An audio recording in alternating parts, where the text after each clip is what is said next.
বাদশাহ আলমগীর রহমতুল্লাহ আলাই কোন কৃষককে বলছিলেন, সফরের মাধ্যমে দেখা হয়েছিল, কৃষকের বাড়িতে একটু আপ্যায়ন হয়েছিল তার বিপদের কারণে, তো বলছে দিল্লিতে আইসো প্রয়োজন হলে। তো আইসা দেখে জিজ্ঞাসা করছে বাদশাহ আলমগীর কোথায়? কয় জামে মসজিদের ভিতরে।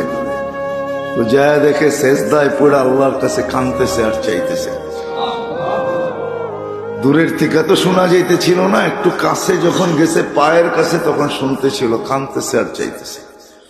একটা মানুষ আসছে আবার চলে যায়, বাদশাহ সেজদের থেকে উঠে ডাকছে, আয় কেন আসছিলে?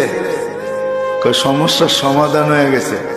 কয় শুনলামই তো না, সমাধান হইল কোত্থেকা? কয় যখন দেখলাম আপনার মতো বাদশাহী আরেকজনের কাছে চোখের পানি জড়ায়া চাইতেছেন, তো আপনার মতো ভিক্ষুকের কাছে কি চাবো? আমিও তো ওনার কাছে চাবো, আমি ডাইরেক্ট ওনার কাছে চাবো।